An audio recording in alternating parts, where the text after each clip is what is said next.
Muito bem, muito bem. Sejam todos bem-vindos à nossa última aula do semestre. Nós vamos terminar com festa. Olha lá, o menino Nilton e a menina Suzy. Vocês vão ficar de castigo no final na hora do recreio, hein?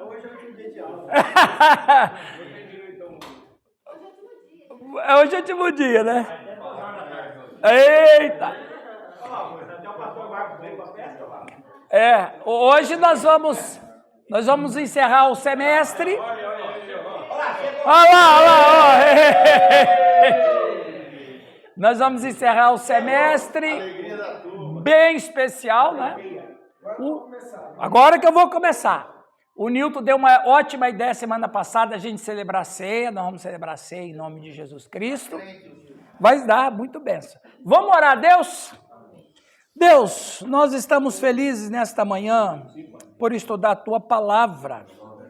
Te agradecemos pelo nosso querido irmão Marcos que está com a gente hoje, Senhor. Obrigado por o Senhor Deus ter guardado ele durante esse semestre e por aquilo que ele pôde trabalhar ali na sua comunidade. Abençoe sua vida, sua esposa, Senhor. Dê graça para eles, ó Pai. E nós te agradecemos por esse semestre tão abençoado de crescimento e também de mudança, porque eu sei que a sua palavra, ela não somente ilumina a mente, mas muda a nossa vida. E assim a gente crê nela, sim. E pedimos a tua bênção agora em nome de Jesus. Amém. Ok, nós vamos terminar hoje com 12 e o 13. E eu quero terminar um pouco antes do habitual, porque o Lucas sai. Que hora que você sai embora, Lucas? 11h30? Vamos terminar um pouquinho antes, para a gente tomar ceia. Ele é o nosso pianista, não é tecladista, porque ninguém pode rebaixar o rapaz. Irmãos, capítulo 12. Vamos ler a palavra de Deus do capítulo 12 de Hebreus. E vamos ver o que Deus está falando conosco neste capítulo. Capítulo 12, verso 1, diz assim: portanto, também nós, visto que temos a rodear-nos de tão grande nuvem de testemunha, desembaraçando-nos de todo o peso e do pecado que tenazmente nos assedia, corramos com perseverança a carreira que nos está proposta, olhando firmemente para o autor e consumador da fé, Jesus, o qual, em troca da alegria que lhe estava proposta, suportou a cruz, não fazendo caso da ignomínia, está sentado à destra do trono de Deus. Considerai, pois, atentamente aquele que suportou tamanha oposição dos pecadores contra si mesmo, para que não vos fatigueis, desmaiando em vossas almas. Muito bem. O tema do capítulo 12 é razões para suportar tempos desanimadores. Razões para suportar tempos desanimadores. Lembra uma coisa, irmãos, a gente vive num mundo caído. Nós, Raquel, nós cristãos somos a contradição da história. Porque nós não seguimos o curso natural desse mundo, nós seguimos outro curso. Ou seja, nós somos aqueles que estamos sempre remando contra a maré. O que nos dá força e fôlego é a presença do Espírito Santo. E é o Espírito Santo que nos fortalece nas contradições dessa vida. Porque não é fácil. Eu tive o prazer de estar na igreja do Giovanni esse final de semana, onde ali eu falei sobre o mundo provisório. O mundo provisório, ele é uma dificuldade para nós. Porém, uma coisa importante a ser dito, o cristão, ele sempre está um passo à frente de quem não é cristão. Quando todo mundo na Iane fica perguntando por quê, nós temos a resposta. Nós temos a resposta. Quando todo mundo não sabe o que está acontecendo, a gente sabe o que está acontecendo. Então, nós estamos sempre a um passo de quem não é cristão. O famoso Voltaire, um dos maiores ateus que a gente tem notícia, o Voltaire, ele era contra Deus, ele era contra a Bíblia, com certeza. E um dia estavam criticando os teólogos, e ele disse uma frase muito interessante sobre isso. O Voltaire disse assim: quando os filósofos subiram a montanha do conhecimento e com muito custo chegaram até o topo, encontraram lá os teólogos que já estavam há mais tempo. Então, essa frase vindo de um ateu famosíssimo é impressionante. E tudo. Então, veja, nós cristãos estamos no topo do conhecimento, da montanha do conhecimento faz tempo. Deus nos colocou ali. Então, nós vivemos a contradição da história. Por isso que nós temos muitas razões para suportar tempos desanimadores, porque nós vivemos um planeta provisório. Aconteça o que acontecer, eu sei que isso aqui não vai continuar. E as pessoas dizem bem assim, olha que interessante, e é uma frase tão popular, nós estamos de passagem. Não, na verdade ninguém está de passagem. Nós estamos aqui provisoriamente nesse sentido de que eu nasci já sabendo que isso aqui vai ser transformado. E eu sei disso, porque a Bíblia diz isso. No capítulo 11, o escritor de Hebreus nos mostrou como é a fé. Fé é ter certeza nas coisas invisíveis, particularmente que Deus existe e que Deus recompensa aqueles que o buscam diligentemente.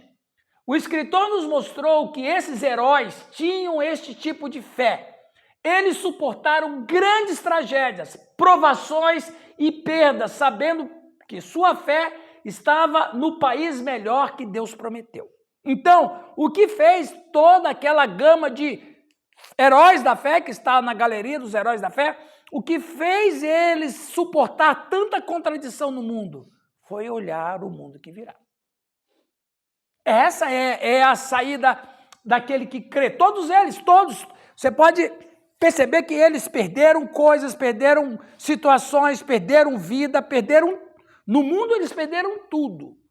Mas valia a pena perder tudo aqui para não perder aquilo que vale a pena, aquilo que é permanente. Porque, de uma certa maneira, pensa bem, eu gosto sempre de falar isso. A Bíblia diz que quando Jesus voltar, todo olho verá, toda língua confessará. Então, se você parar para pensar nesse texto, você vai pensar assim, puxa vida, o Hitler vai se ajoelhar, vai glorificar a Jesus. Chegou! Viu? Viu, ô varão? Pode usar essa cadeira aqui? Tem ali. É só para quando chegar e dizer assim, ó, cheguei. Vigilância sanitária. Né? Cheguei. Eu tava com a reunião da vigilância sanitária. O cara é... Esse é feroz. Muito bem. Então... Agora ele está enxergando. Agora ele sabe tudo. Enxergando, do capítulo 11. Muito bom. Está enxergando, cara. Glória a Deus, né? Muito bem, agora eu esqueci o que eu estava falando. Depois que enxerga, não vem para a escola também. Ok, lembra aí, me ajuda a pegar o fio da meada aí. Tempos difíceis que eles estão. Pois é. Sim, obrigado. Os piores homens da história vão se ajoelhar diante de Jesus e vão glorificar a Ele. Todo olho verá, toda língua confessará. Então, os piores homens da história vão se ajoelhar diante de Jesus e vão glorificar. Não somente eles, todos os ímpios. Todos os ímpios vão se ajoelhar diante de Jesus e glorificar Jesus. Todos os ímpios. Então, eu gosto de falar, bom, se você vai glorificar Jesus um dia, é melhor glorificar agora, né? Já que você vai glorificar de um jeito ou de outro, então é melhor glorificar salvo do que glorificar condenado. Então glorifica agora. Então, os caras sabiam disso. Então, viver é bom, é maravilhoso, mas tem algo melhor, né? De Hebreus 11 a Hebreus 12 não há interrupção. Lembra, a Bíblia, quando foi escrita, ela foi escrita de forma linear. Ela foi dividida em capítulos e versículos só no século XII. Então, por 1000 anos, ela sempre foi lida de forma linear. Então, não tem essa divisão antes do ano de 1200. Então, veja bem, de Hebreus 11 a Hebreus 12 não há interrupção. é realmente o clímax. Aqueles que viveram pela fé são os grande nuvem de testemunha. Eles estão como se fora nas arquibancadas nos observando. Eles não tinham seus olhos e corações desse mundo, mas desejavam coisas melhores do que as que podemos ter aqui. Esta grande nuvem de testemunhas circunda o presente de crentes.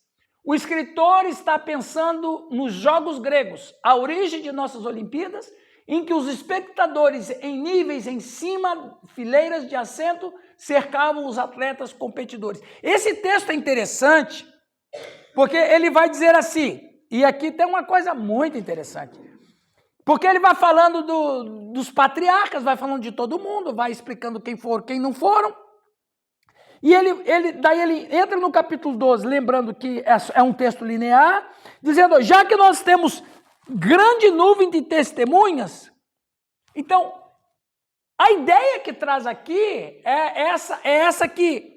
E aqui vai uma coisa interessante, aí fica com vocês, tá bom? Fica com vocês, isso aqui não precisa de, eu vou acreditar nisso, não, tanto faz. Mas tem uma ideia que um grupo de teólogos dizem que aqueles que estão nos céus estão olhando e estão querendo a nossa vitória assim como eles obtiveram. Outro grupo de teólogos vão dizer, não, isso aí é apenas uma fala retórica para dizer que tem tanta gente, todos eles são testemunhos, nós estamos testemunhando eles. Então outro grupo de teólogos diz, não, é eles que estão testemunhando a gente. Mas é muito legal essa discussão. Eu particularmente, cada um pode acreditar como quiser, isso aí não tem nenhum problema, mas eu fico imaginando Apocalipse, porque os céus em Apocalipse, eles estão vendo todas as coisas acontecendo, e a Bíblia vai dizer em Apocalipse que os seres celestiais, diga-se não só anjos, todos os seres celestiais, todos os seres que estão ali, estão glorificando a Deus pela vitória que Jesus Cristo deu na cruz. Então, assim, eu sou tendencioso a acreditar que, de fato, todas essas almas dos cristãos que estão no céu estão, assim, numa cena para nós, dizendo, como se fora dizendo, vocês vão conseguir. Vocês vão conseguir. Como se fosse uma torcida. É isso que o autor de Hebreus está querendo passar para os judeus cristãos que estão desanimando, que ele fala, está vendo todo esse monte de patriarcas, esse monte de heróis da fé que eu estou dizendo? Pois é, eles são testemunhas e eles estão torcendo para que a gente vença como eles venceram, porque eles estavam sendo derrotados, porque queriam desanimar da fé ou desistir da fé.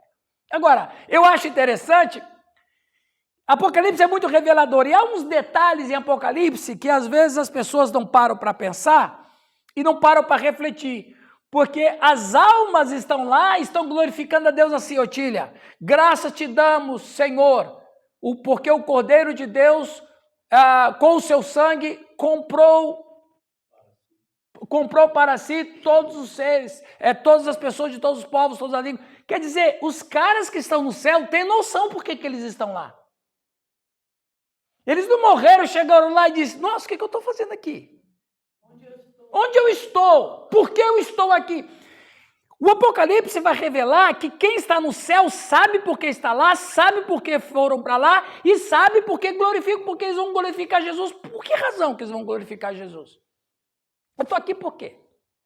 Para você adorar o Cordeiro. Tá, mas por que eu vou adorar o Cordeiro? Não, quem adora o Cordeiro no céu adora o Cordeiro porque sabe que pelo sangue do Cordeiro ele nos comprou.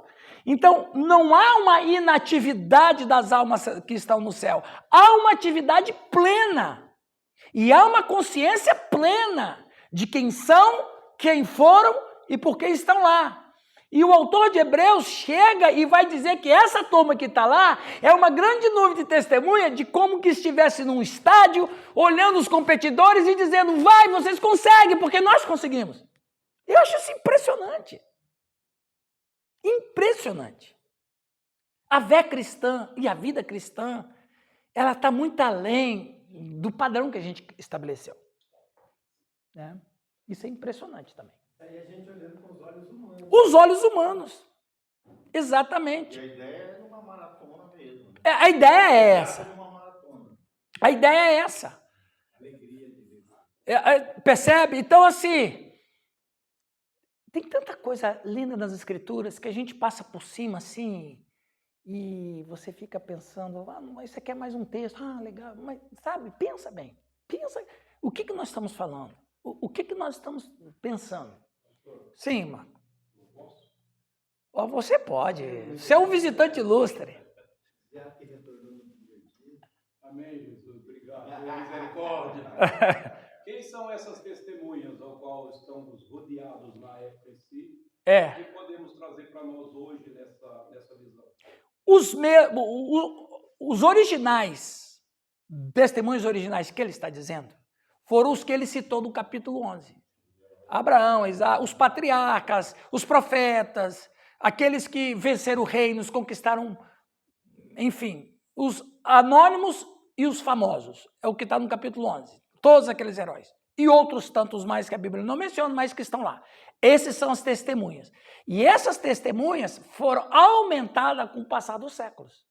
Porque muitos outros cristãos perderam a vida, morreram, ou morreram perseguidos, ou morreram de morte natural, mas nunca negaram a sua fé. Então, a nuvem de testemunha, foi bom você falar, que eu vou falar da nuvem agora. Percebendo que temos esses testemunhas de fé, devemos ser motivados a viver nossas vidas de maneira que eles fizeram. Ou seja, a diferença, Raquel, entre nós e essa turma é só a questão de tempo, porque nós temos as mesmas lutas que eles, porque o inimigo é o mesmo, o mundo é o mesmo, a maldade é a mesma e o pecado é o mesmo. O que é diferente entre nós e eles é a tecnologia. Mas a maldade é desde sempre. Nos dias atuais até pior. Né? Pode ser que o princípio ativo continua. Porque o problema nosso não é o que se faz, é o que se é. Percebe? Não é o que se faz, é o que se é. Então o maior problema não são os pecados, o maior problema é o pecador. Ele só vai dinamizar o seu pecado à medida que a tecnologia avança, mas o problema não é o que ele faz, o problema é quem ele é. E o problema de quem ele é o problema de quem faz esse mundo ser tão caído. Lembra? Eu gosto muito de falar isso. Lá em Gênesis 3 era uma serpente, não era? No jardim? Lá no final o que era? Um dragão. Cresceu, né? Cresceu, não cresceu? No começo era serpente, no final um dragão. Por que ele cresceu tanto assim? Nós alimentamos ele com os nossos pecados. Se a gente lutasse com o pecado desde sempre, ele não seria um dragão. A gente foi dando vazão para ele. Tem essa ideia, né? Principalmente quando fala muito sobre o mundo espiritual, que os demônios se alimentam do pecado. Claro, exatamente. Só que não é o nosso assunto, mas é impressionante a gente parar para pensar nessas questões, porque o mundo é o mundo. O mundo jaz do... Eu não sou do mundo como vocês. Aí você pergunta, ok, pastor, mas se nós não somos do mundo, como Jesus disse que nós não somos, por que ele não tira a gente do mundo? Ué, porque você existe hoje para poder tirar esse povo que está lá. Tire do mundo. O livro do mal. Então, foi bem lembrado. Por que ele não quer que eu... mas por que Jesus não tira a gente do mundo? Ora, é simples então. Então, Suzy, faz quanto tempo que você é convertida? 14? Então, por que Deus não te matou quando você converteu? E o propósito que ele tem na tua vida é igual ao meu ou não? Não, é o mesmo. Ganhar alma para Jesus Cristo, fazer diferença nessa sociedade caída. Por isso que quando a gente se converte, a gente não morre. Então, ele quer que a gente esteja aqui para fazer diferença. Veja, rapaz, vocês falam que diácono, a turma do diácono não sabe nada. Não, repete. O Romualdo falou bem. Repete. A gente começa a viver quando a gente se converte. Exato. Não, você falou assim não. Você falou mais bonito. Quando a gente se converte. Não, como é que é? Quando a gente se converte, começa a viver. Isso. Isso, tá. Aí eu estava com outro pensamento, mas é meio parecido com o seu. A gente só começa a viver quando a gente morre. Porque Deus mata o pecador e ressuscita o Filho de Deus. Mas a gente continua pecando. Você disse bem, nós continuamos pecando. Mas, numa categoria de redimido. Consciência que dá o pecado. Né? Exatamente. Porque agora quando você peca, você se arrepende. Então, você hoje, eu, pecamos por contingências, não pecamos mais com uma natureza não domesticada. O Espírito Santo domestica a nossa natureza carnal. Ele domestica. Agora, cada vez mais que eu cresço na fé e cresço nas Escrituras e cresço na vida espiritual, mais o pecado vai ser evitado na minha vida. E aí entra um monte de coisas que Deus nos ajuda a vencer. A palavra de Deus, a comunhão na igreja e a ceia do Senhor. A gente continua pecando por causa do Adão, né? Exatamente, a gente continua pecando porque nós temos uma linhagem adâmica. Mas porque a gente está numa outra linhagem do outro Adão, nós vencemos o pecado. Então, quando a gente peca, nós sabemos como a gente sai disso. O ímpio já está morto. Essa é a grande diferença. A diferença entre eu e um traficante não é nada. Não tem diferença entre eu e um traficante. A diferença, a coisa um pouco diferente que existe é que eu sou um pecador redimido e ele ainda não é. Redimido e arrependido. É arrependido. Exatamente. Arrependido. É legal a ilustração que o John Stott usa no Círculo Radical. Ele diz assim, a diferença entre o crente e o ímpio é que o crente é um peixe vivo e o ímpio é um peixe morto. No rio sujo desse mundo, o peixe morto, que é o ímpio, ele vai boiando e vai sendo levado pela maré. Uhum. O crente não. Como ele é um peixe limpo, ele está sempre subindo nos lugares mais altos, onde ele vai encontrar uma água limpa e sair. E geralmente eu não sei se ele fala isso, mas esse peixe vivo, ele está nadando contra a correnteza. Contra a maré, que é a ideia de contracultura. Exatamente. É você nadar contra a maré suja. Exatamente. Procurando. E procurar águas superiores, águas límpidas que estão lá nas fontes. Lá. Exatamente. Fala. Papai, dá uma palavra, hein? Trabalho lá na clínica, sempre a questão Nada de contra. do que a gente chama de pecado de omissão. Aham. Que Deus olha pra gente. Espera que nós temos uma contenda aqui. Nós temos uma contenda aqui. O Baba Branca e o Baba Ruiva. Não sei qual dos dois piratas é mais ruim, mas estão na contenda ali, ó. Vocês conhecem a história do pirata Baba Ruiva? Então, e tem o Baba Branca. Sim. Eu trabalho sempre lá com o pessoal no processo de eles saem do Peixe morto. A questão de que Deus muitas vezes olha para o cara que passou por toda a experiência que passou, se converteu e está bem, e ele entra no pecado da omissão. Que Deus olha e fala, que pecado, você com tudo isso que você tem não está fazendo nada. Uhum. Então é o pecado da omissão. O pecado a gente fala assim, eu não peco mais com a prostituição, eu não peco mais na bebida e tal. Mas eu peco com a omissão. Uhum. Que com todo o subsídio, vamos dizer, nós aqui estamos estudando, com todo o argumento que a gente tem, com tudo, quer dizer, e eu continuo sendo a mesma pessoa, Deus olha e fala, poxa, eu te dei todo esse argumento, que pecado, você com tudo isso não está mudando nada. Não tá, só conhecimento não importa. Continuando. A história do peixe também é muito interessante, né? Me veio agora da mente. Hoje a turminha está iluminada. Tá. A história do peixe é boa. É aquela história, a diferença, essa aí vocês vão saber, né? A diferença entre um pescador de vida, um pescador de alma e um pescador de peixe. Essa também é boa, né? Volta aí para nós. Vida, alma e peixe. O pescador de peixe, é verdade. O pescador de peixe, ele vai no mar ou no rio, ele tira o peixe vivo e mata. O pescador de homens, ele pega o peixe morto e dá vida. Esse é evangelístico.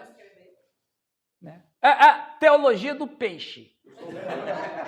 Nós poderíamos, viu, um título aí, um título para ser bom de vocês domingo, a teologia pisciana. Foi o que Jesus Tá até bonito o nome, ó. Teologia pisciana. Irmãos, hoje eu quero compartilhar com vocês a teologia pisciana. Quem não estava prestando atenção vai prestar. Foi o que Jesus falou para Simão? Você agora será pescador de alma. De alma, é isso aí. Porque você vai pegar, porque o Pedro, ó, já tem até a base bíblica aqui, ó. O Pedro, pescador de peixe, tirava o peixe vivo e matava. Agora o Pedro, pescador de homens, tira o peixe morto e dá a vida, ressuscita ele, né? É isso mesmo. Do tubarão, do tanque de peixe com o tubarão. O Newton pregou sobre isso aí. Essas pessoas nos mostraram a vida de fé que pode ser vivida. Sua fidelidade é nosso encorajamento. Eles foram capazes de correr a corrida e terminar. Somos capazes de correr essa corrida e terminar. Acho importante considerar que o objetivo dessa corrida de fé é terminar. Não importa se em primeiro ou em último, tem que terminar. Não se trata de correr rápido, mas de correr para terminar. Precisamos correr bem a corrida. Então, eu não tenho pressa, eu só preciso terminar. Como Paulo vai dizer, né? Completei a carreira, guardei a fé. A ideia é essa. Eu combati o bom combate. Ou seja, eu tenho uma mensagem que eu preguei uns 15 anos atrás, ou mais de 15 anos atrás, nunca mais preguei ela. Preguei num congresso de jovens. Brigando as boas brigas.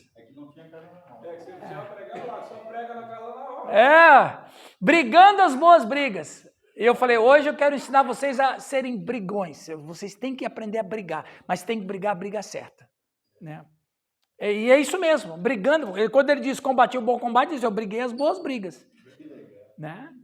Aí eu não vou dizer para vocês quais são as boas brigas, né? Se você quiser saber, me chama que eu vou lá. Tem briga que é desnecessária, mas tem briga que é necessária. Então, exatamente. Agora, olha aqui o que você falou. Quem foi que falou da nuvem aí? O Marcos. Olha lá. A palavra nuvem aqui não é nefel, que é uma nuvem destacada e bem delineada, mas nefós, uma grande massa de nuvem cobrindo todo o espaço visível nos céus e, portanto, sem forma definida. Ou única grande massa no qual os contornos não são enfatizados ou distinguidos. No mundo grego, as nuvens têm um significado religioso por causa da dependência humana delas e do medo. Inclusive, Nefel, que são nuvens esparsas, era uma deusa grega. Então, quando o autor de Hebreus ele fala esta grande nuvem de testemunhas, ele está usando a palavra nefos, que é aquela massa, aquela nuvem enorme que ocupa o céu. Então, o que ele quer dizer é o seguinte, em português, ele está correto, tão grande nuvem de testemunhas, mas se fosse escrever isso em grego, seria redundante. Tão grande nuvem. Você não fala tão grande nuvem em grego, basta dizer nefos. Ok, eu já sei que é a mesma coisa, se fosse falar isso em grego, seria a gente falar que aquela é uma bola redonda. Seria mais ou menos isso. Então, mas em português, então é dito tão grande nuvem de testemunha, a palavra mais perto para nefos. Então, essa grande nuvem enorme que cobre o céu, olha o que ele quer dizer, os céus completamente estão olhando e testemunhando e querendo que a gente vença como eles venceram. Essa é a ideia. A imagem de nuvem, então, descreveria um grupo lotado de pessoas, expressaria não apenas o grande número de pessoas, mas também a unidade. Então, Nefos é essa nuvem enorme, mas é uma nuvem só, mas ela é enorme. O que quer dizer é o seguinte, não são essa grande nuvem de testemunhas, não são testemunhas individuais, são milhares e milhares de testemunhas, mas que formam um corpo. É a ideia da igreja. É a ideia da igreja. A igreja é uma nuvem. Opa, olha que legal. É verdade. Então... Ô, Nilton, você quer ressuscitar o velho homem aqui? Não, não vai, meu, não vai. Olha o Nilton querendo eu ressuscitar o velho homem no Marcos. Então, a ideia é essa coisa uniforme, ela é massiva, é uniforme, é grande, não... E a ideia é essa, não é grande, não é porque você tem pessoas individuais, ela é grande porque todos esses estão juntos. A ideia é essa. E a ideia da igreja. A igreja é uma grande nuvem, é um nefos. E a gente tem que pensar sempre assim. Pastor, eu perguntei isso porque você vê uma ideia de alguns líderes falando sobre nuvem de testemunhas, sobre pessoas e acusadores, até eu já ouvi falar que os demônios também estão te vendo, te acusando, sabe? Então, assim, é nessa ideia que eu estou perguntando. A Bíblia não fala. Exato, então você ouve muitas invenções humanas. Mas isso aí é até bom dos demônios, aí é uma nuvem de chuva, né? Aí é uma nuvem negra, né, meu? Mas você ouve muito, você está rodeado de uma nuvem, pessoas te vendo, te olhando, entende? Então ouvir essas miguelagens. Muita miguelagem. Talvez até eu um dia falei também. Porque pode ser. Se esclarecendo. Fala, Calixto. Só na época de Lutero, os demônios se manifestavam na figura de pessoas humanas Para desanimar Lutero, é verdade. Eu já dei um testemunho aqui sobre ele, né? Sim, é verdade. É verdade. Tem uma passagem interessante que ele conta que num clímax da reforma, no mais alto nível de batalha espiritual, ele estava 3 horas da manhã orando e Jesus apareceu para ele. Jesus apareceu para ele em forma humana, como você está dizendo, e dizendo, Lutero, você já fez muito e eu estou feliz pelas obras que você está fazendo, agora você precisa descansar. Você está muito cansado. Você vai adoecer. Aí, então, Lutero responde, Satanás, você é um ser derrotado pelo sangue de Jesus Cristo. Não me atende. Aí o Jesus falou para ele, o fake Jesus falou para ele,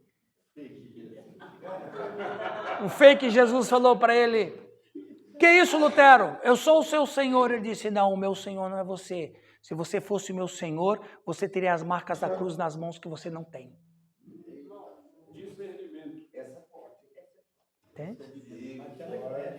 Aí, o Lutero disse que desapareceu. Então, ele estava, como o Calixto disse, ele apresentou para Lutero como Jesus, só que não tem as marcas da cruz. Impressionante. O Calixto é fera. Continuando, rapidamente. Em primeiro lugar, como cristãos, todos nós estamos correndo. Não é uma opção. Na vida cristã, você está na pista. Você está correndo uma corrida. Então, todos nós estamos correndo uma corrida. Então, todo cristão está correndo. Em segundo lugar, quando é uma corrida diária persistente, quando ele diz, corramos com paciência. Essa frase do grego está no tempo presente, então significa continuar correndo habitualmente. Está falando sobre uma corrida diária contínua ou persistente. Em terceiro lugar, é uma corrida de paciência. Ô, Giovanni, isso aqui gosta bem detalhadinho. Em terceiro lugar, é uma corrida de paciência. Põe lá no seu devocional lá, né? É uma corrida de paciência. Vamos correr com paciência. A palavra paciência, na verdade, significa perseverança. Essa não é uma corrida de 100 metros ou um sprint. É uma corrida de longa distância. É uma maratona. Não é uma corrida de competição, é uma corrida de quem chega. E o mais interessante é que todo mundo que chega ganha uma medalha só, a de ouro. E a gente vai pegar essa medalha de ouro e depositar aos pés do Cristo que me ajudou a vencer esta corrida. É legal que nas maratonas, hoje nas corridas, estão fazendo isso. Eles dão medalha para todo mundo e chega ao final, que passa. A ideia é que todo mundo chegue ao final. Então todos nós, irmãos, estamos correndo. É uma corrida. Tem um obstáculo. Eu falei para vocês semana passada do Antônio, né, o pai da igreja lá.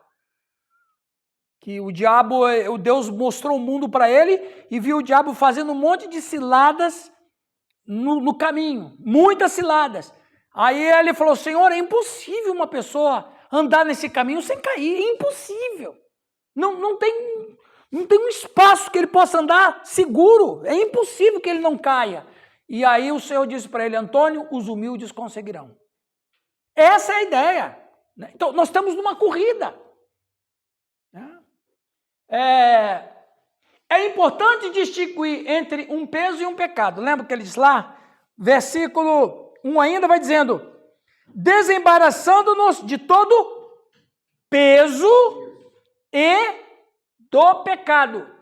Então, ele faz uma separação entre peso e pecado. Um peso é algo supérfluo, um estorvo, mas não necessariamente mal. É uma desvantagem que nos impede de alcançar nosso objetivo. Um peso, então, não é necessariamente um pecado, mas um obstáculo para uma caminhada de fé. É qualquer coisa que retarde nossa caminhada. Olha, presta atenção. Vamos voltar aqui a Nayane. Nayane, o pecado é uma coisa. Ok, você tem razão. Eu sou o pecador. É verdade. Você, eu, todos nós. A gente sabe lidar bem com os nossos pecados. Lembra, eu falei no começo, o cristão está sempre um passo à frente de quem não é cristão. Nós discernimos bem isso. O problema nosso não é tanto pecado. O problema nosso é o peso. E se não tivesse peso? O problema nosso é o peso. Aí você fala, que peso? Vários. Vamos agora entrar na área da Léa e do Giovanni. Peso emocional. Uma coisa é a pessoa se liberta do pecado, mas ela talvez continua preso a traumas, ao remorso, à culpa. Jesus perdoou ele, mas ele não se perdoa. Jesus libertou ele do pecado e das garras de Satanás, mas ele carrega um peso, uma culpa, um trauma, uma deficiência na sua personalidade. Se torna inconstante uma pessoa assim, né? É como ele disse ali, ó, é o cara que ele está andando, mas ele está arrastando. O pecado para o cara. E conforme for o pecado, joga ele fora da estrada. Mas o peso, ele vai sofrendo. Ele vai sofrendo. Ele vai lutando, ele vai chorando, ele vai piorando, ele vai... Então, o autor de Hebreus está dizendo, a gente tem que se livrar do peso e do pecado. Aí ele diz, o pecado que tenazmente nos assedia. O que é tenaz? Com afinco. Por isso que tem aquela cola tenaz, né? Quando ela cola, tá lá, impregnada, ela cola. Então, o pecado, ele é... Então, veja, conforme é a pessoa, ela consegue até viver bem, vencendo pecados, mas ela às vezes não consegue a si mesma. Ela tem dificuldade de se levantar, baixa estima. Isso aí é um estorvo, como está escrito, é um estorvo na caminhada cristã, é um estorvo na caminhada da vida. Medos, recalques, falta de fé, é também um peso. E muitas vezes, né, a pessoa peca e ele se arrependeu e Deus já perdoou, mas ele mesmo... Ele não consegue se desvencilhar da culpa, do remorso. Mas ele continua a vida cristã, mas ele continua sempre para trás. É o peregrino carregando a bolsa. Exato, peregrino. John Bunyan. Semana eu trabalho com o pessoal, a questão de... Foi bem tanto que a gente está trabalhando. De horário e vigiar. Oração e vigiar. Mas eu estou trabalhando com ele. Ele está no sentido anti-horário. Por quê? Porque a oração no sentido de ação, atitude, novas atitudes, novas ações, vigiar as novas atitudes. Trabalhando com eles nesse sentido. De que, por exemplo, que eu passei para eles ontem ainda, que quando um caçador vai fazer uma armadilha para pegar uma paca, um animal, ele coloca a armadilha onde? No carreiro onde ela passa. Porque se colocar fora do carreiro, não pega. Quer dizer, você continua andando no mesmo carreiro, mas agora você precisa vigiar para não cair na armadilha. Porque o inimigo vai colocar. Por onde você passa, exatamente. Se você tiver uma vida muito rotineira, é mais fácil para você cair. Se você mudar as suas rotinas do dia a dia, mudar o horário, mudar muitas coisas, porque o primeiro processo do tratamento é mudar fuso horário. Quer dizer, o que ele não tinha, começa a ter. Já começa a mudar. A dinamizar, é isso. Então, essa questão das ações, da oração, da ação diária, eu falo para eles da oração não como palavras, mas como atitudes. A mudança de atitude do dia, com vigia, te ajuda a se manter em pé. Amém, é isso mesmo. É isso mesmo. Continuando ali. A palavra peso significa volume, massa. Um peso é qualquer dificuldade que impeça a nossa caminhada com Deus. Essa pessoa deve deixar de lado qualquer coisa que retarde ou impeça a sua fé. A palavra peso é enfática. Isso é qualquer coisa que atrapalhe o progresso de um corredor. O corredor cristão se livra de qualquer coisa que atrapalhe a vida cristã. Nada deve retardar a corrida. Nada deve ser um estorvo na vida cristã. Devemos deixar de lado não apenas um pecado, mas qualquer coisa que impeça uma caminhada pela fé. Um peso pode não ser um pecado, mas há algo que nos impede de correr uma corrida bem-sucedida. É qualquer coisa, talvez até algo bom em si mesmo, que nos impede de ganhar a vida espiritual. É qualquer coisa que nos desencoraje de viver a vida que deveríamos. Não há nada de errado com roupas, mas muitas roupas podem atrapalhar uma pessoa numa corrida. Não é verdade? Mas a roupa não é uma coisa má em si. Mas muita roupa, do jeito que a gente está aqui, vestido, não adianta, a gente não vai conseguir correr. Coisas inofensivas e inocentes podem nos afastar dessa caminhada de fé. Há muitas coisas que devemos deixar de lado se quisermos vencer a corrida cristã de andar pela fé. Há muitas coisas. Há muitas coisas. Coisas religiosas. Coisas religiosas que me impedem de viver o dinamismo da fé cristã. Não posso fazer isso, não posso fazer aquilo, não posso vestir, não posso usar barba, não posso... Isso não é mal em si. Se tem barba ou não tem barba, não é mal em si. Mas se eu tenho barba, porque se eu tiver barba eu não vou para o céu, isso está me impedindo. Entendeu? Não, porque se a mulher não usar saia, não, sabe? Isso aí não é mal em si, é uma roupa. Mas é um princípio que impede a pessoa de viver o dinamismo da fé. Como Paulo vai dizer isso em Coríntios, tem o que é fraco e o forte na fé. Lembra? A gente discutiu muito isso aqui, né? Romanos. É Romanos. O 1 Coríntios também fala. Aí ele vai dizer o quê? Que os fracos da fé, qualquer coisa escandaliza ele. Mesmo que não seja uma coisa má em si. Então, pessoas impedem de ter um dinamismo, de viver uma vida livre. Por exemplo, eu conheço na família uma tia de uma igreja pentecostal, legalista, porque nem todo pentecostal hoje é legalista, mas de uma igreja legalista, que ela assim, mulher ela ama a sua aparência, graças a Deus por isso. Aí ela falou, puxa, eu acho que vou tirar um pouco da franja, porque meu cabelo está tão feio. Né? O homem não é muito com isso, mas a mulher é muito com isso. O cabelo dela é uma coisa sagrada, e está certo, e tem que ser mesmo. Aí ela foi e tirou 2 dedinhos assim, né? Deu uma aparência, ficou mais bonita, mais jovem e tal. Aí passou uns dias e tal, e ela veio falar comigo, filho, deixa eu te fazer uma pergunta. O que foi, tia? Eu cortei minha franja, eu não estou me sentindo bem. Eu falei, por que você não está se sentindo bem? Porque eu acho que eu pequei diante de Deus. Não, você não pecou diante de Deus. Veja, ela se atormentou por um peso. E quem que é culpado disso? E quem que é culpado? O líder. Veja, toda instituição é boa, Mas há alguns princípios institucionais que valem mais do que a Bíblia. Tem algumas igrejas que os estatutos ou está no mesmo nível da Escritura ou acima. Não, vamos ver isso aí no estatuto, o que o regimento interno da igreja diz. A Bíblia diz outra coisa, mas isso é peso.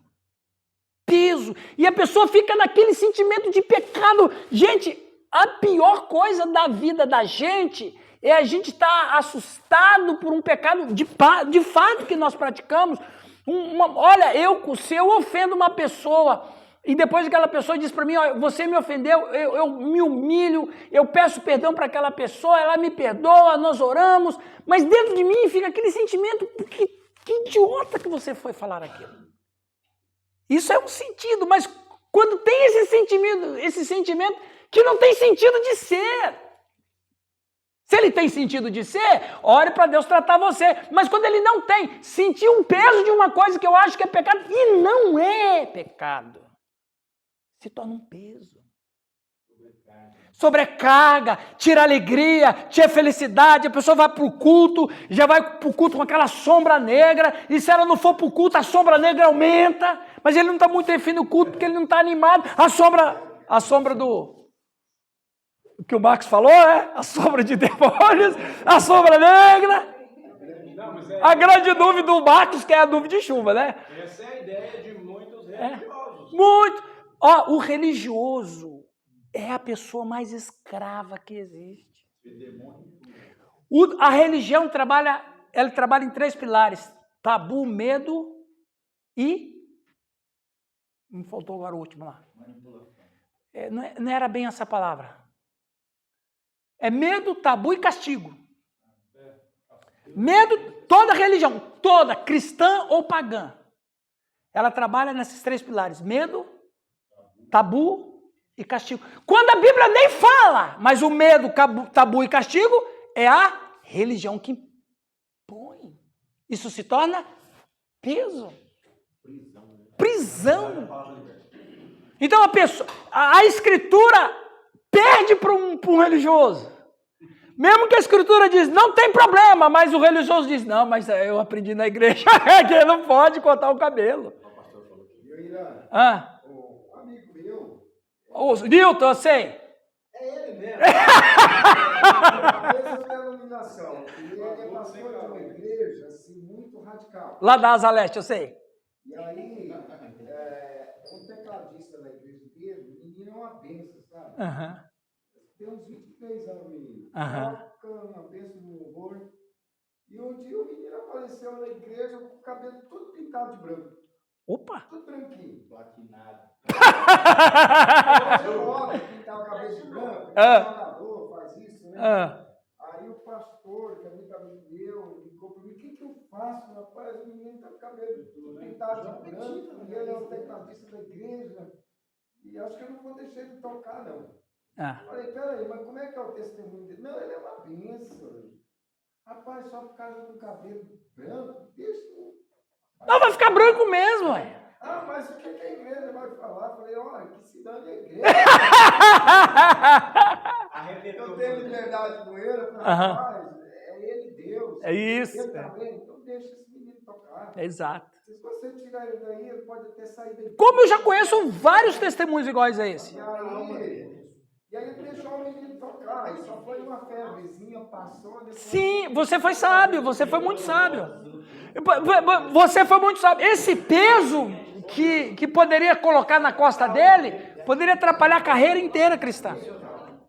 Parabéns, é isso mesmo, Calixto. Mas o Newton Ele tinha que ter tratado o moleque tem problema emocional. Eu indiquei o pastor aí pro Newton, mas só porque o cara é cabeludo, ele não se vê.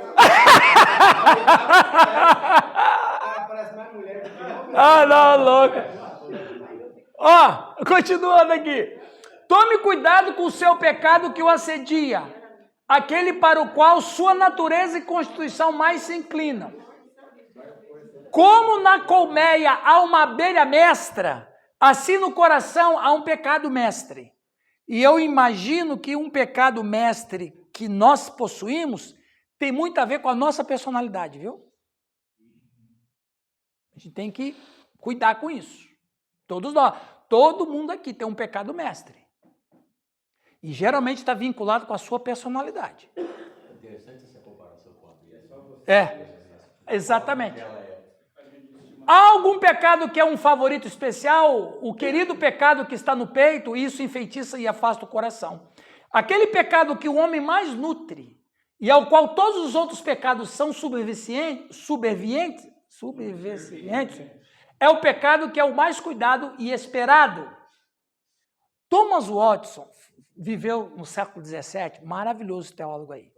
Vocês percebem que eu trago um monte de vultos e pensadores, porque isso traz riqueza para nós, né? De outros séculos, porque a gente vê que eles lutavam do mesmo jeito que nós. Aí, ó, que eu falei, qual é a diferença entre nós e eles? É a tecnologia. Olha o que o cara falou. Alguém vai ler para nós, por favor? O microfone. Aqui o Elias. Microfone. Sidney, olha lá, ô Lucas. Olha lá, tá mais ou menos, falta espuma, mas tá bom. Eu tô me tremendo todo. Olha lá. É muita emoção. Eugênio, presta atenção aqui, Eugênio. Ô, gente, ele agora não vai mais ficar espremendo o olho para ler, ele está lendo com tranquilidade agora. Vai, Leandro. O pecado que o homem odeia ser repreendido é o pecado querido. Um exemplo.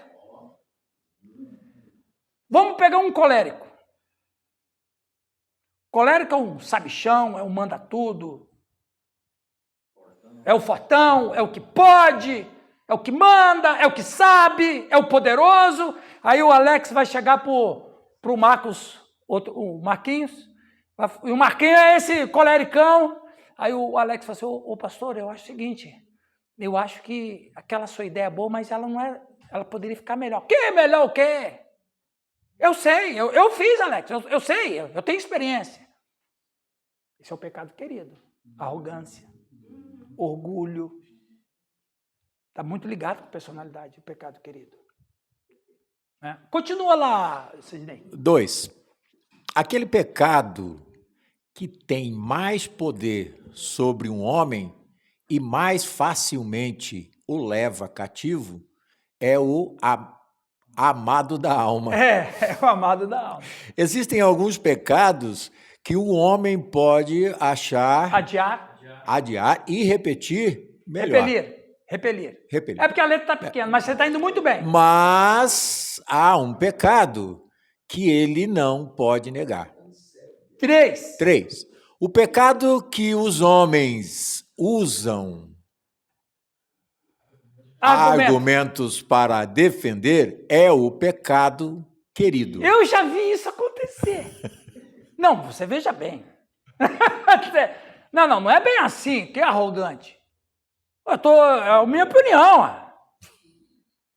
Né? A gente tem que ter opinião na vida. Pecado querido. É o pecado querido. O cara que quer defender um pecado que ele está praticando é o pecado querido. Defendeu 13. Por aí. Continuando, Sidney. Pleitear pelo pecado é ser advogado do diabo. Eu achei essa palavra muito forte. Eita lá, vida. Pleitear o pecado, defender o pecado. É tentar legalizar, né? É tentar legalizar o pecado. Legalizar o pecado, exatamente. Continuando. O pecado do qual um homem não está disposto a se separar é o pecado querido. Exatamente. Não tem nada a ver com o que você está falando. Tem nada a ver. Ele continua. Um homem não pode correr uma corrida com um fardo pesado nas costas. Ele continua, Thomas Watson.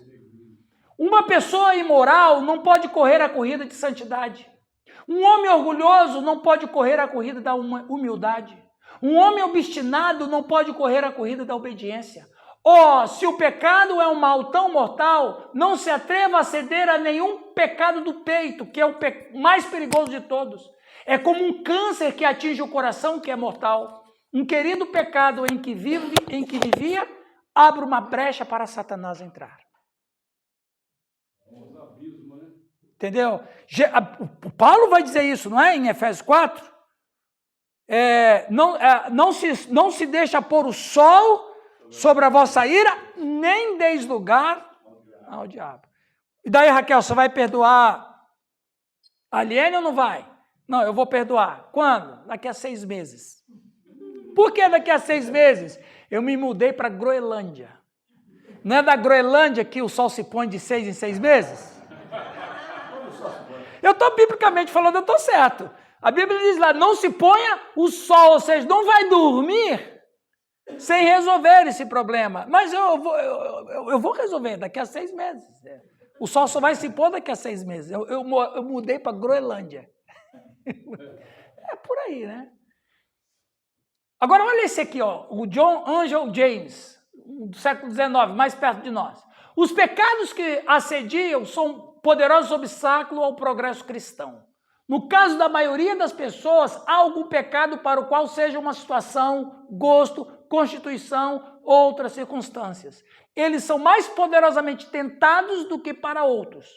Satanás sabe muito bem o que é isso em todos os casos e habilmente adapta suas tentações a isso. É verdade. Ele é um pescador experiente e nunca escolhe sua isca ou joga sua linha ao acaso. Independentemente dele, no entanto, a própria tendência do coração está nessa direção. É impressionante.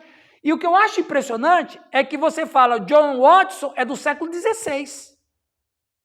Esse aqui é do século XIX. Eles têm diferença de 200 anos entre um e outro. Mas eles falam a mesma coisa. Olha o que ele mais diz. Continua ali. Alguém vai ler? Lê lá, Giovanni. Olha o que ele diz. Se não é bem atual para nós. Então, sua situação, circunstâncias e constituição. Você não pode ignorar a qual tentação e pecado você está mais sujeito a sucumbir. Você deve saber de que maneira feriu sua consciência com mais frequência e ocasionou a si mesmo vergonha e tristeza.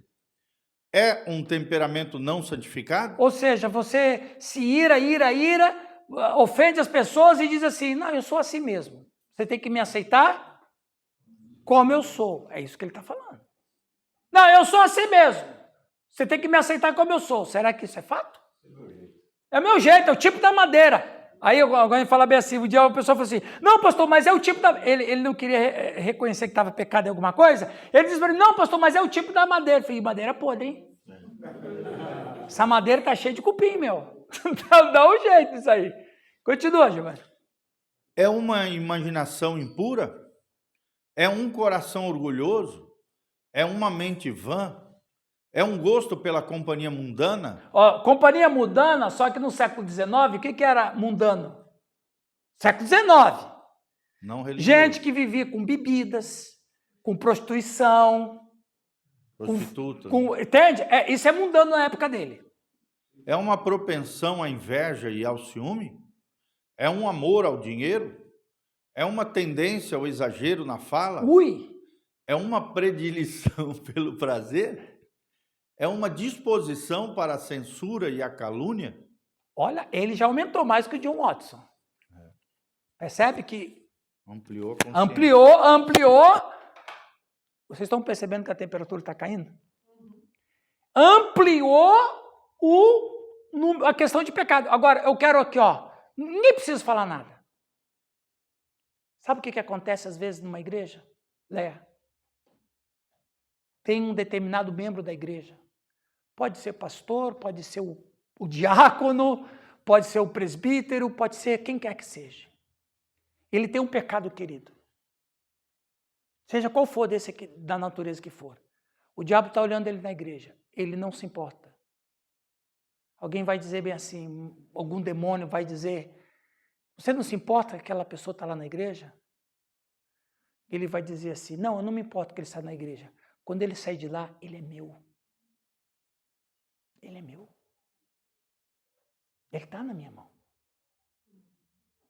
Isso, o mal, é isso. A gente tem que vigiar qual é o nosso pecado querido. E é bom você falar isso na sua comunidade. Irmãos, qual é o seu pecado? Não, eu não tenho. Bom, já tenho um aí. Não, eu não tenho pecado querido, não. Então, você acabou de dizer que tem. Você acabou. É igual aquela a frase A frase filosófica mais idiota é essa aqui. Não existe verdade absoluta. Por que ela é idiota? Então, porque até ele que está dizendo não pode ser verdade. Até a tua é mentira. Até a tua é mentira, exatamente.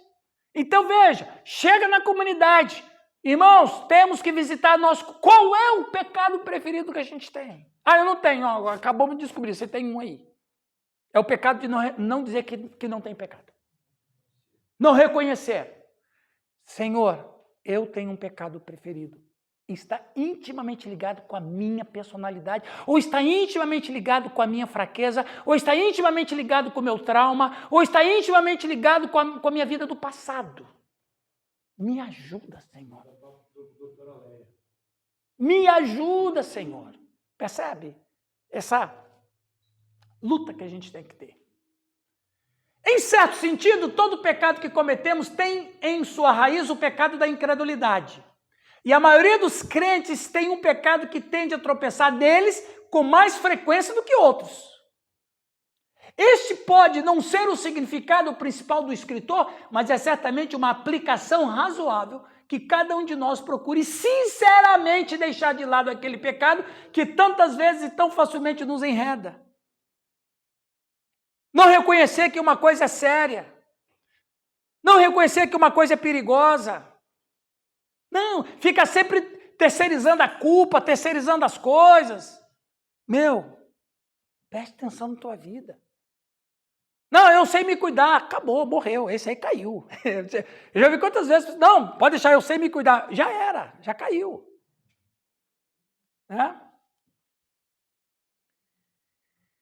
Olha que interessante. Eu acredito, pastor, que todos nós precisamos de nos ajustar. Com certeza. Veja, nós estamos na corrida. A ideia é essa. Com diferentes constituições e com diferentes idades, existem diferentes pecados que facilmente assediam. Com a juventude, muitas vezes é paixão, desejo maligno. Com a idade, muitas vezes é irritação. Né? Então, quem acha que os velhos não pecam, pecam. Né? Às vezes eu fico pensando bem assim, por que você já reparou? E você já reparou se... Quando fala de santidade, todo o tema para a juventude é santidade. Já reparou isso? Todo o tema para a juventude é santidade. Não acho contra, não. É isso aí mesmo. Mas os velhos não pecam? Quando explodiu o grande número de AIDS, descobriu-se que o grande número de pessoas com AIDS eram pessoas da terceira idade. O que os velhos estão fazendo? Entendeu? Então, todos nós, toda a faixa de idade está em pecado. Para os ricos, deixa eu contar uma história. Nani, mais uma aí, anota aí, uma história minha. Estava morrendo uma senhora de 78 anos. E tinha um membro da minha igreja, o nome dele era Schmidt. Um alemão. Aí ele falou, pastor, minha mãe está morrendo. Eu falei, que pena, está com câncer. Está com câncer, está morrendo. Que pena. E daí, o que você quer que eu faça? Não, ela não vai mais na igreja faz tempo, e ela era da igreja luterana. Mas ela quer tomar ceia. Ela quer tomar ceia, porque ela acha que ela está morrendo. Está morrendo, tá. Então, eu não conheço tua mãe, mas me diz, como é que ela é? Ela falou, minha mãe sempre foi muito dura. O nosso pai sempre foi amoroso, mas a mãe, nós somos em 4 irmãos, todos nós temos trauma dela. E olha que esse homem que veio falar comigo, ele já era um homem de 50, quase 60. Eu falei, é mesmo? Aí eu fiquei pensando, escuta só. Aí ela chegou, aí ele falou assim, e você? Eu falei, eu amo a minha mãe, mas eu ainda tenho algumas coisas. Ele falou assim, só vou dizer uma coisa, pastor. Sabe como é que ela batia na gente? Com um cinto, com a fivela. Ela marcava a gente. A gente tinha 8, 9, 10, qualquer coisa que a gente fazia, ela pegava o cinto do pai e não batia com o cinto, ela virava o cinto pela fivela. Batia onde batia. Eram ele e mais 3 irmãs, nós temos... Tá. Aí eu fui lá visitar a senhora, ela estava lá na cama. Você olhava assim e falava, coitadinha, uma senhorinha. Oi, fulana, oi, irmã, oi, dona fulana, oi, pastor, tudo bem? O meu filho, ele está na casa desse filho dele. O meu filho falou que você ia vir aqui dar ceia. Sim, eu vim dar ceia para a irmã, mas só que tem um detalhe. Eu não posso dar ceia para a irmã, não. A mulher está morrendo de câncer. Já estava em casa porque estava... Aí ela falou assim, o pastor não vai me dar ceia? Eu falei, não é que eu não vou te dar ceia. Bom, eu vou abrir o jogo com a senhora. A senhora tem 4 filhos, né? É. A senhora pecou muito quando a senhora era mãe, quando eles eram crianças. Só tem que pedir perdão para eles. Ela quase me fuzilou com o olhar. Se ela tivesse... Rapaz! Me deu um frio na espinha, ela na cama, deu uma levantadinha assim. Que, pastor? Eu sei do testemunho dos seus filhos, como a senhora era cruel com eles quando eles eram crianças. A senhora batia neles desse jeito. Eles nunca falaram para a senhora porque tem medo da senhora. Mas eu estou falando em nome deles. Eu vou dar ceia para a senhora, mas depois a senhora pedir perdão para os seus filhos. Ela não falou nada, deitou na cama. Eu volto daqui a 3 dias. Mas se eu resisto, a senhora que sabe. E fui embora. Orei por ela. Tá ouvindo? Rapaz, calma! Aí, passou 3 dias. Eu falei com o filho, eu falei, Schmidt, fica tranquilo que... Não. Eu falei, Schmidt, fica tranquilo. Ela não vai... Mas, pastor, e se ela morrer? Ela não vai... Deus não vai tirar a vida dela, porque ela deve essa conta para vocês. Deus não vai matar ela agora. Espera. 3 dias depois, eu fui lá. Aí os filhos estavam lá. Eu pedi para os filhos estarem. Aí estavam lá todos lá. Falei, dona fulana, e a senhora? Pastor, eu estou aqui. Eu sei, a senhora está aí ainda, né? Não, então é o seguinte. E eu levei a ceia. A senhora fez o que eu falei? Fiz. Os filhos estão tudo perto. Aí eles começaram a chorar, os filhos. A senhora pediu perdão? Pedi, pastor. Eu fui muito cruel com eles mesmo. Eu conversei com todos eles. Aí eles começaram a chorar, os filhos. Uma cena assim, impressionante. Olha, eu fico arrepiado quando eu lembro disso. Impressionante. Eu falei, agora a senhora pode tomar a ceia. Dei a ceia para ela. Ela morreu naquela noite. No outro dia, eu tive o maior prazer de fazer o funeral dela. E fiz o funeral dela. E falei para todo mundo o que aconteceu. Isso que eu falei para vocês, falei no funeral. Mulher morreu com aparência de paz. Percebe? Foi porque eu sabia que eu não podia dar ceia para ela. Ela toma a ceia, naquele estado aí, o inferno estava de braços abertos esperando a mulher. Ela pediu perdão para os filhos. Então veja, é essa a questão. Hã? É uma nuvem de escuridão. Continuando. Aí ele vai dizer no verso 2. No verso 2, tem muito pai que tem que pedir perdão para filho, hein? Tem muito pai que tem que pedir perdão para filho, hein? E é o que mais tem, viu? Filho com trauma de pai. Muito. E tem filho desviado, porque ele sofria na mão do pai ou da mãe, porque ele não ia para o culto, ou no culto fazia bagunça. Gente, criança é criança. Alguém falava assim, mas que criança encapetada. Gente, criança é criança, não tem capeta nenhum. Então, tem pai que pedir perdão para os filhos. Continuando ali, ele vai dizer, olhando firmemente para o autor e consumador da fé, Jesus, o qual em troca da alegria que lhe estava proposta, suportou a cruz. Olha que interessante. Descobrimos que Jesus é o autor da fé e que significa que ele é o originador, o fundador, o líder da nossa fé. Ele também é o consumador da fé, o que significa que ele é o finalizador, o consumador. Do grego archegos, é o criador, o fundador de um movimento e continua como um líder. Archegos é aquele que lidera desde o início, é aquele que é o primeiro na sucessão de muitos que o seguem. O archegos é o pioneiro, é o precursor que chega ao destino, fim ou meta, onde os outros devem seguir. Quando ele diz que ele é o autor, ele começou, ele que começou. Ele começou. Isso é impressionante, hein? Lá no Antigo Testamento, eu falei esses dias atrás, não tinha fé. Tinha outro tipo de palavra. E outro tipo de relacionamento. Jesus é que inaugurou isso, que impressionante. Teleiotes ou teleios, levar um fim, um objetivo, aperfeiçoar ou completar, de telos, objetivo, propósito.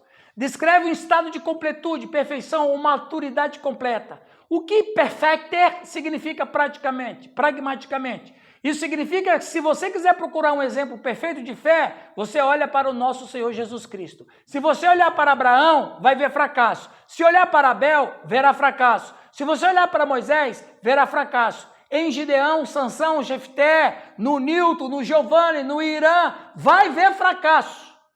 E todo o resto dos corredores da corrida cristã em Hebreus 11, você verá fracasso. Há uma pessoa, e apenas uma, que nunca falhou, e é o nosso Senhor Jesus Cristo. Ele é aquele que a gente deve olhar firmemente. Firmemente. Ok? E para terminar, para a gente tomar um café, 10h30 já. Antes que o Giovanni já sabe. Tem uma palavra, quero terminar com essa palavra. No 13, em troca da alegria, Meira, ele tinha um estado de, não é isso que diz, olha lá, Giovanni, quantas vezes você percebeu essa fala na Escritura? Você quase não percebeu, porque a gente só pensa na qual parte? Olhando firmemente para o autor e consumador. É isso aí que você percebe, Nayane. É isso aí. É isso aí. Mas tem uma palavra muito importante. O qual, em troca da... Qual?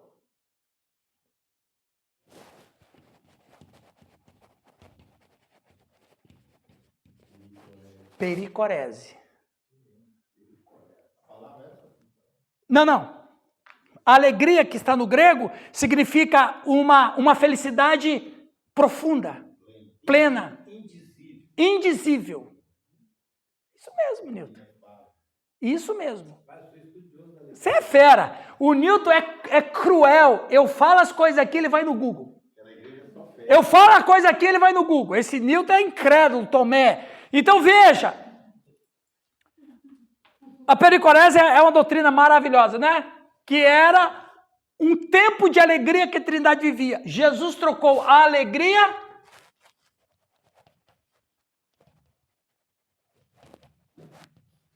pelo sofrimento.